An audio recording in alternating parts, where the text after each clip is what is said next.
research. Hey everybody, welcome back. We're about to start the next phase of XLS Encore assembly. We are now on to the crossover work. That's what most of you have been asking me about. And it's somewhat daunting, I guess, for some of you newbies who've never done this before, but it's pretty easy. And I'm going to show you how easy it is. If you order the flat pack from Peter, I believe he drops in some little boards like this. If not, you can just cut a board to mount everything on. You can use a little sheet of MDF, you can use a sheet of plywood, piece of hardwood, whatever you want. Doesn't really matter. You're just using it to hold the parts. And you want to be sure and cut one that'll fit through the woofer hole so you can reach in and mount it to the floor of the cabinet. So you don't want it too big that it won't fit through this hole. And keep in mind that just because it fits the maximum width there, you want to keep into account that the parts are going to stick up a little bit too. So something about this size is just right. And it doesn't matter how big you cut it. If you need to cut one, it could be a little longer, a little shorter, a little wider, so long as it fits through the hole with all the parts on it. That's what you have to keep in mind. So the next thing is the wiring diagram. This is the diagram basically that comes with the kit. It's very simple. The drivers that are used in these don't need a lot of help. In other words, I'm not having to put a lot of parts on there to force the drivers into submission, so to speak. We're working with the natural roll off of these drivers and just helping them along to make a nice natural curve. And it is a very simple circuit. I'm going to start with the woofer circuit. The little woofer circuit is 2 parts. 2 parts is all it takes. Makes a beautiful response curve, just smoothly rolls right on off. And all that's required is 1 inductor, 1 cap, and one side's going to be the input, one side's going to be the output, and you're basically just going to twist these things together and put them in a line. So on this particular one here, I've got a cap, I got the end of the inductor, and just simply going to twist them together. You just use a pair of needle nose pliers and just get a nice twist going. Nothing really difficult about it.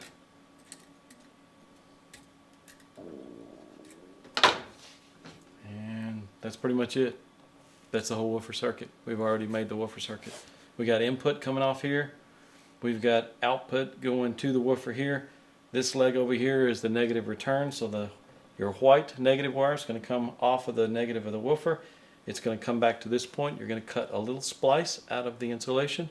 In other words, you're going to take your crimping tool and you're going to crimp a little spot, and you're going to move over and crimp another little spot, and then take your little blade and slice that little section out of it and pull it out. You're going to twist it onto this part right here as it goes back to the negative. That's all there is to the whole thing. So we want to position this on the board. We're going to do this in a way so that this part of the tweeter circuit is going to share that connection. So this one and this one are going to hook together. So we've got this resistor here that's going to be connected to this inductor. So we got woofer circuit. This is the first part in the tweeter circuit. We're going to twist those together right there, and that's going to go on in a line.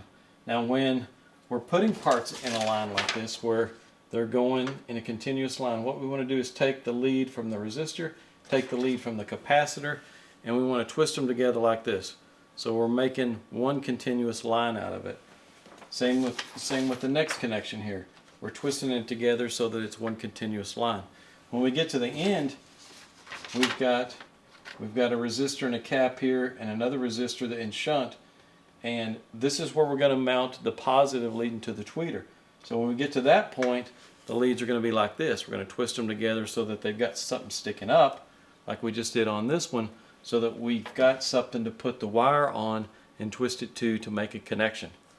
So that's how we're going to put it together. So I'm not going to bore you with twisting every single part and letting you watch me sit here for the next 10 minutes twisting parts together. So I'm going to cut and then come back and show you after I've twisted a few of them together, and hopefully that'll make a little sense. Alright, back again. I almost felt like I should have just kept the camera rolling because it only took about 5 minutes to twist these parts together. I was afraid you guys would get bored just watching me twist parts together. So, and this one took a little longer than normal because I'm hot rodding this one a little bit. By hot rodding it, I mean I've got some little MyFlex copper foil caps that I've dropped into the circuit here that's bypassing the Sonic caps, which takes this thing to a whole nother level. So if you look at the crossover here, it is just like the wiring diagram. We got a resistor at the front of it. We have a cap, and in this case that cap's bypassed by a little MyFlex cap. We have the inductor that's in shunt. That means it's going from this connection here over to ground. We have the next in line a resistor bypassed by a cap, and then that cap is bypassed by another MyFlex bypass cap. And then the last resistor that's in shunt is right here. So we've got this connection going back to ground, going all the way back to negative. We have this connection here that's going to go to the tweeter positive. So on this one, we'll come negative white wire from the tweeter. We'll come down, we'll grab this leg. That means we'll cut, again, a little splice out of it. Take your stripper, chop a little piece, move over, chop another little piece there, and then slice that little bit out of it and flick it out, pull it off, and you're going to wrap that around this piece here, and it's going to continue on to ground. Another thing you can do is you can continue over and you can grab this leg of the woofer and you can run a single one ground leg all the way back. So in other words, both will be connected at this point on the woofer circuit, being right here. Means in other words, this can come back and grab both of these and then grab this one on its way, and you can join those together. Or if you want, you can run the individual lines all the way to the tube connector or to the binding post. Either way works just fine. There's several ways you can wire this. You can run positive wires to each of these individually so that the woofer circuit has its own positive and then the tweeter leg has its own positive, or you can do like I often do and twist those two together and have one wire leading to both of them. Either way, it still works the same. So pretty simple. I also lay it out so that it fits well on the board. And the one thing you want to keep in mind when you're putting parts on the board is you want the woofer inductor and the inductor in the tweeter circuit, you want them turned in different directions. You don't want them laying in the same direction. So the idea is the one that's standing up, if it were to roll, you want it to roll either into or away from the inductor that's flat. You don't want it to roll in back and forth because then the actual fields will affect one another. You want them turned at an angle, a right angle. And space is your friend also. So hot rodding this one again. MyFlex caps bypassing here. The next thing I'm going to do is lay this out on the board and get it to exactly where I want it. And I'm going to take a little marker and I'm going to go put some dots on this thing. Everywhere I put a dot, I'm going to drill a hole with the drill bit, and that drill bit is going to be big enough that my zip ties will feed down through those holes, and I'm going to zip tie all those parts to the board. So that's the next step, is putting dots on everything. Oh, and soldering it together. You'll notice as I've twisted all this together, like I said, it only took about 5 minutes. I haven't even soldered the network together yet. So it solders together pretty quickly. I'm going to retwist this one here a little bit, and then let's go ahead and solder it together while we're on film here. I shouldn't say film, we don't use film anymore while we're digitally recording. So when you're soldering, you want to be sure your soldering tip is clean. And for me, I typically just use a brush and I'll brush it. This is a wire brush. You want to always make sure your tip is clean, and then you always want to make sure that you've tinned it. By tinning it, that means you want to get a little solder on the tip, and then we're going to solder it on there. In fact, you know what? I'm going to zoom in on this so you guys can see closely and get a little close up. Okay, hopefully everybody can see this pretty well. Again, what I'm going to do here is I'm going to make sure my tip of my soldering iron is clean. I'm going to put some solder on the tip, and we're going to put it right on what we're soldering to and feed solder down onto it. Just like that. That one's done. Again, solder on the tip. Feed it right onto it. Those are the easy ones. And you can use either side of the gun. Sometimes I use the top side. Sometimes I use the bottom side. This one is going to take a little more to solder because we've got more things twisted together. We got 3 things twisted together there. This one you should be able to see pretty well. At first we've just got 2 things here. We've got 2 capacitors that are twisted together. And we're just going to follow along that right there. And then we're going to get into where we've got an inductor twisted onto it also. So we're going to have a lot of heat to melt our solder on there. Again, heating it up and feeding it on. And then we're over here onto this section where we've got 2 more caps and a resistor twisted on. So we've got a lot of parts on there, which means we've got to get a lot of heat on there. Normally, you guys aren't going to have this many on there. And then let's clean that tip again.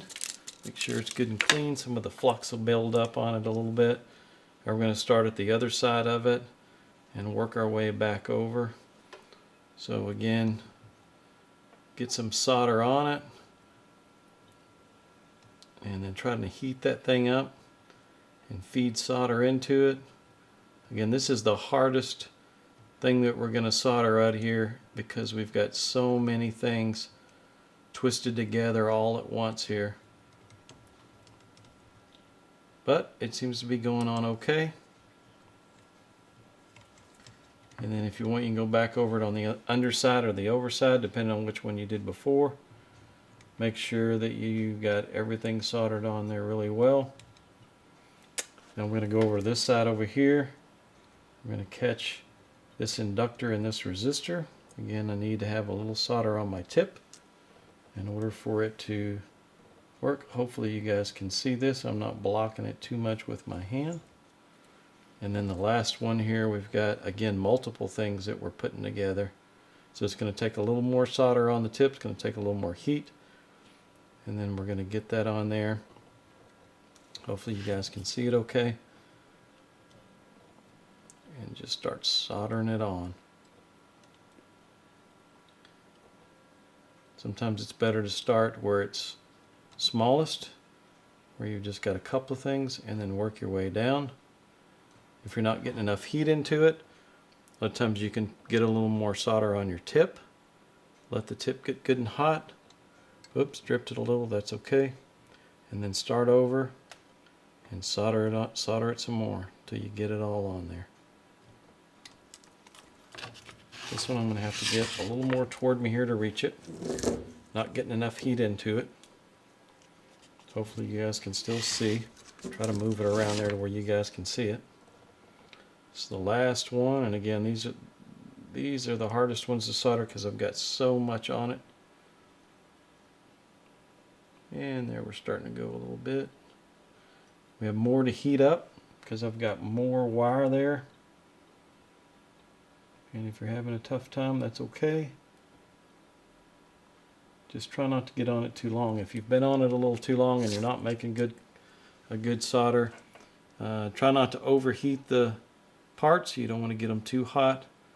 I'm just feeding a little more solder onto the tip here, getting a nice clean puddle, and the solder sometimes will help transfer the heat a little bit better.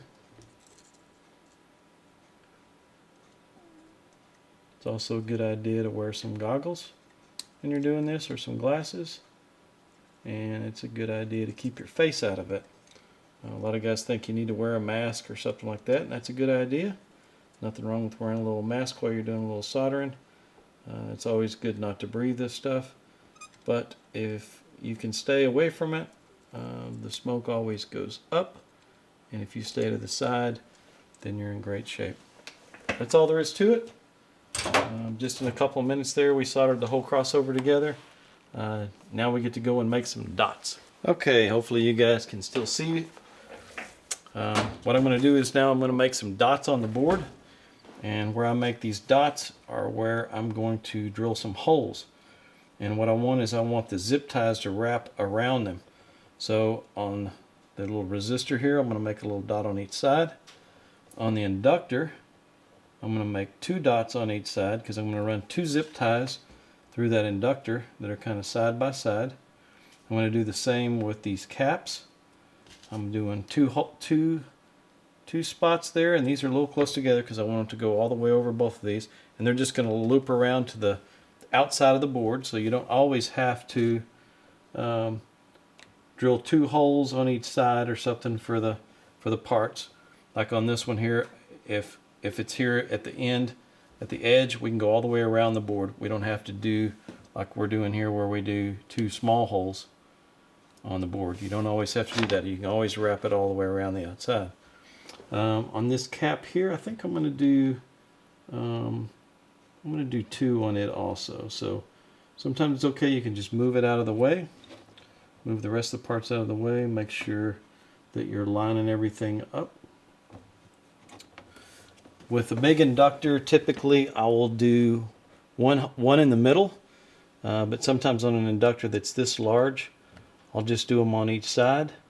And in this case, I typically put 4 on the large inductor like this to hold that one down, because it's a pretty good size inductor. We don't want it falling off.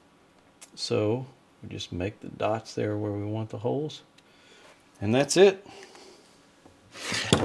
Now we got a bunch of dots and a bunch of holes to go drill. Let's go drill some holes. Okay, one last thing I'm going to do before I go back there and drill holes is I'm going to mark a few spots on the board here where I'm going to drill some holes for some screws. And those screws are going to hold the board down to the floor of the cabinet. So what I'm going to do is I'm going to take a different color marker, and I'm just going to space 4 of these where they're kind of out and away from everything, so that I know it's going to be easy to get to. As you can see here, I just went in between everything. I put some green dots, and when I put those green dots on there, what I'm going to do is I'm going to take my router, a little handheld die grinder, and I'm gonna hit the tops of these and cut a little wedge shape into the top of them, where the sheetrock style screw is going to drop down into that hole, and it's going to help hold it down. So I'm going to kind of radius it for a screw. You don't really have to do that. You can just do holes. And then, of course, I'm going to put these on top of each other and drill through both of them at the same time. So now off to drill some holes. Okay, guys, I've got the boards back from the back now. I've drilled holes in all those spots. And like I said, I laid them on top of each other, drilled those holes together. And now it's just time to zip tie everything to the board. So what I'm going to do is just set the parts on the spots that we've allocated. And I'll start with these small ones here that are the little white zip ties. And those are going to go around the 2 resistors. And I've got another one up here, and yeah, I'll hang it off the end of the table sometimes so that I can get to the bottom of it. And then you can just grab onto them and give them a nice pull, and that'll tighten them up. Next, we've got some big ones here on this large inductor, and I usually do this to where they're all running the same direction.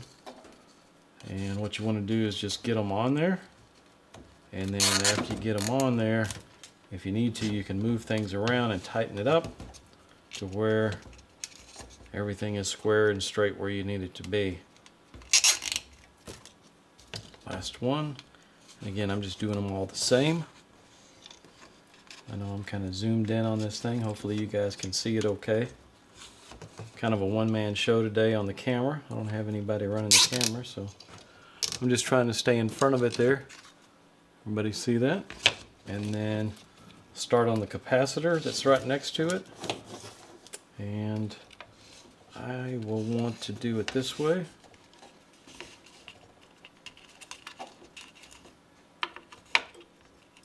And then zip that thing down. Put that one back into there.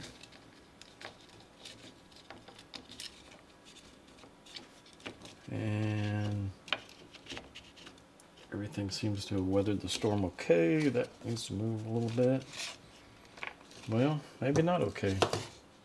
Let's put a new one there.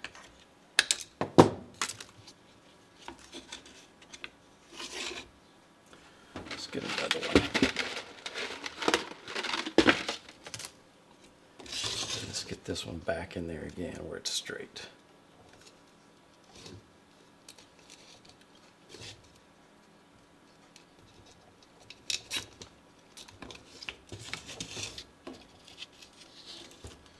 All right. Try not to let it fall off the table this time. Feed those things through.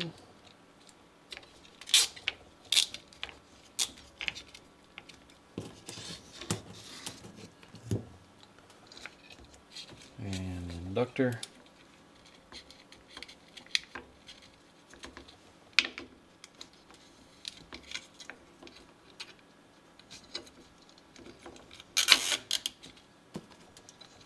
Notice I'm not doing that one real tight just yet. I want to get them both on there first. So I've got basically one pulling in one direction and one pulling the other direction.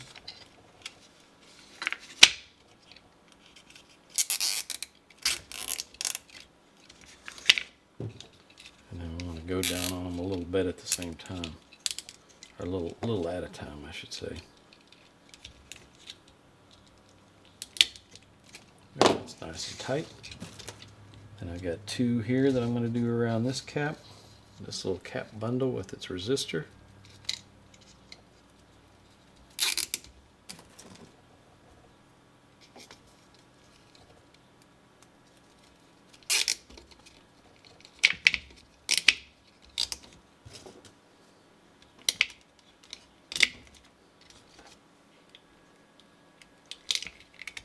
Get them nice and tight.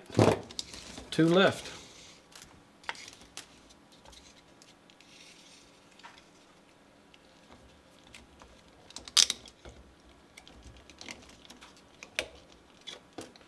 And last one. And then we'll go back through and make sure they're all nice and tight. And then we'll cut off all the excess. Good and tight there and there. We're going to go back to this one that we had centered up.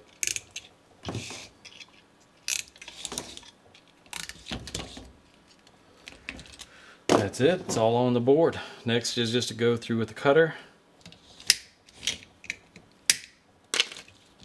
Cut all of them off.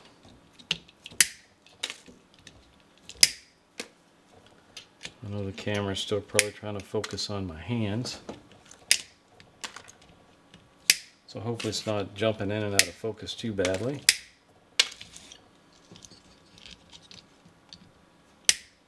Let's tighten these up.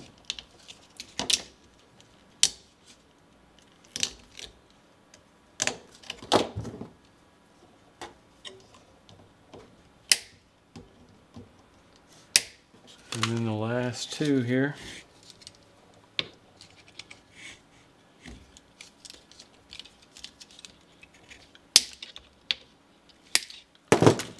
And that's it. There we have it. Everything all zip tied to the board. Next, what we're going to do is we're going to do the same with this one, but we're going to do it in a little different order when you get to the second one. Since we've already got the holes drilled, what we're going to do is we're going to zip tie all the parts to the board, and then we're going to twist a lot of them together and then solder it up and be done with that one. So we've used this one as a template to do the next one. Okay, everybody, here we are back doing crossover assembly. We've just watched as I've completed this network and got everything twisted together, everything soldered together, and now we just replicate the same results on the other board. So start laying in the zip ties, zipping everything down. And we'll get everything twisted together. This is actually a pretty easy network to build. Doesn't take a long time. And I know when you guys watch the video, hopefully you'll be able to do it easily as well. Hope you guys don't get bored watching me work. I'm always amazed that people will actually watch me work.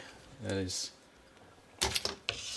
strange to me that you guys enjoy doing that, or you want to do it, or you want to learn so badly you'll just watch me do everyday assembly work that I'm doing all the time. I guess it's everyday stuff for me, but for you guys who have never done it before, maybe it's been a bit daunting, and you want the reassurances of watching it go together so you know that you can do it too. And certainly you can. And I'm going to show you just how easy it is. Hopefully this stuff stays in frame and stays focused. I know I'm not the greatest of cameramen, and this camera likes to zoom in on whatever's in front of it, whether it be my hand or the soldering station or something like that, and maybe it gets a little out of focus, so I apologize for that. But hopefully it'll stay focused enough you guys can see it. That's it. That's the whole woofer network. We've just assembled that just in a matter of a few seconds. And now I'm putting on the resistor that is the first in the path of the tweeter circuit. And we're going to twist that one on here to this inductor. And that is going to be the common positive input on everything. So we can run one positive wire from the positive or red tube connector right over to this connection point right here. And remember, I mentioned earlier that anytime we're doing a connection point where we're hooking a wire to it, we want it to be a bit of a pigtail that's sticking up, like this one here. It's sticking up. That way we can twist our incoming positive wire right onto it. And then in this one here, it's continuing on in a straight line. So on it, what we're going to do is twist these together so that they stay in a continuous line.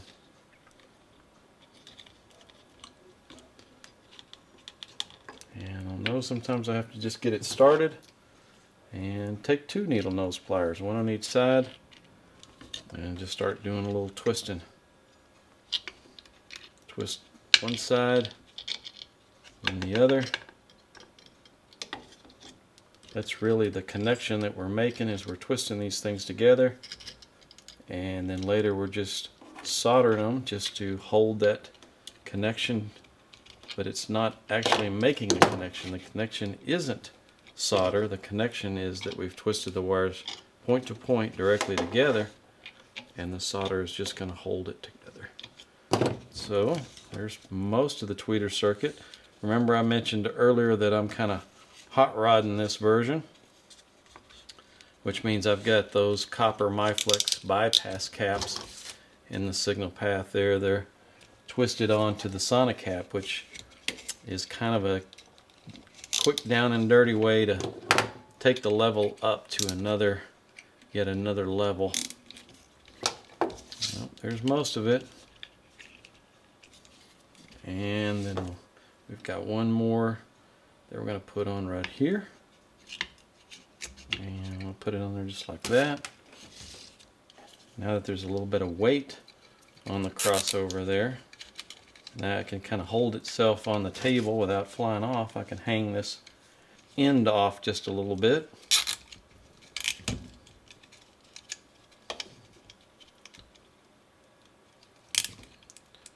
That lets me pull the zip ties around it nice and tight. And then I'm going to twist them together just like we did before.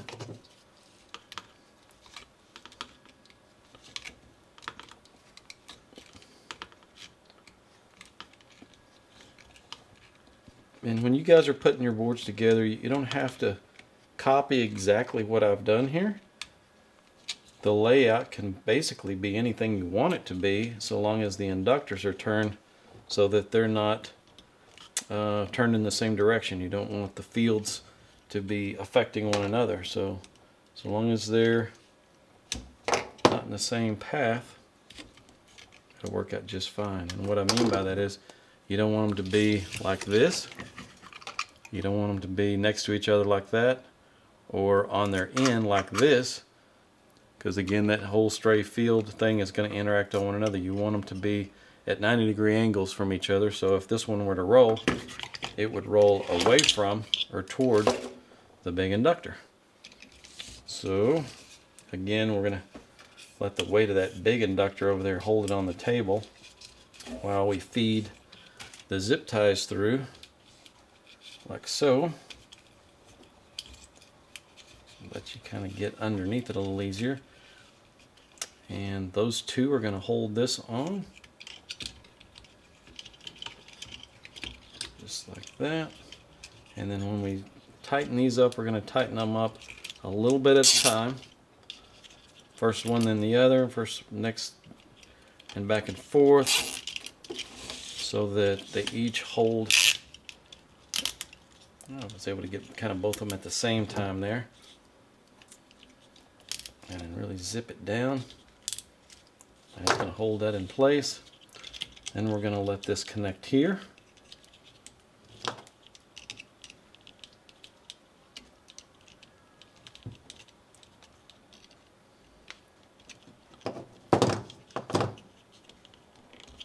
And that connection, the tweeter circuit, is right here. We're letting that inductor come right in between these two, and then we're going to put the last resistor at the end. I'm going to tighten this thing up.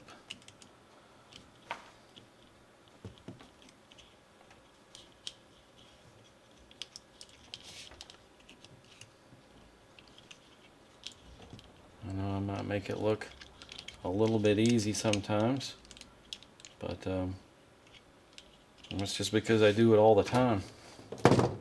Actually untwisted this one a little bit because I want to make sure that they're going in the same directions.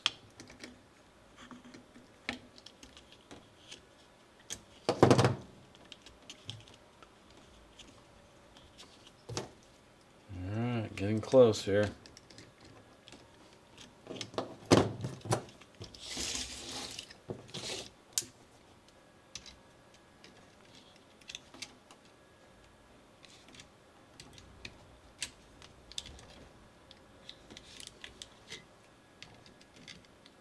Nice tight twist, and that's really what your connection is. It's being twisted together. So we got a lot of parts twisted at this point here, mainly because I added 2 copper MyFlex caps right there in the path, and so now we got a lot of leads twisted there together, which makes it harder to solder, but still okay. And lastly, we're going to put this resistor in, and also keep note that I'm running these all in the same direction.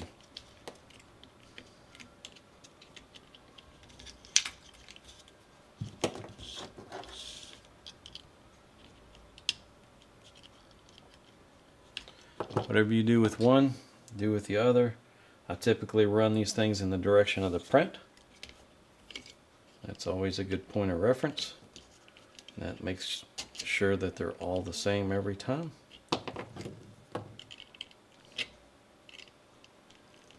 And then this is the return leg going back to negative. It's the last connection to twist together, and then the whole thing will be complete. And I just have to go in and solder all the connections and cut the zip ties, and we're all done. That looks pretty good. One last little zip tie here on this resistor, and you guys are all worried about how hard it is to put it together, and you just watch me put the whole thing together just in a couple minutes. Trim the excess off, and then we do a little soldering, and then we're done, and then we're ready for some wiring to be done. We get to put the wiring on.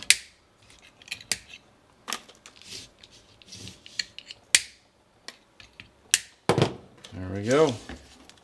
All connected.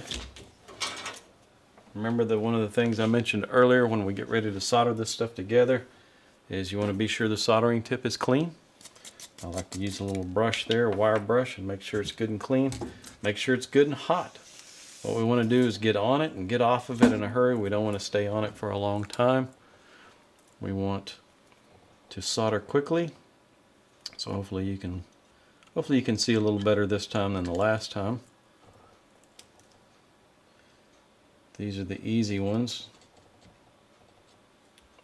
And then this one is going to be a little more difficult because it has so many wires on it.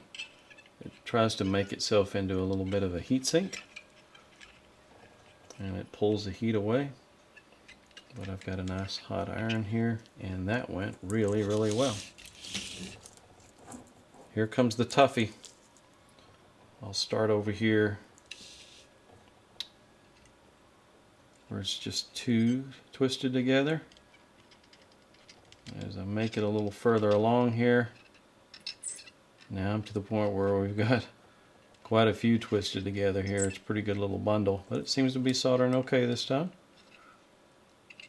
And we've got a little bit of heat into it. It's going really well. And I'm going across the top and I'm feeding solder in on the other side. You can also put your soldering iron on the bottom and feed it in across the top, whatever works best. Two connections left. We got this one over here that this resistor's on. These are small, thin tinned wires. They solder quickly. And this one over here, we've got a lot of stuff on here. We've got that last resistor. We've got that last cap that are paralleled. And then I've bypassed it with that 0.1 microfarad MyFlex copper cap. And that's it. That's all it takes to solder the whole circuit together. Next comes wiring.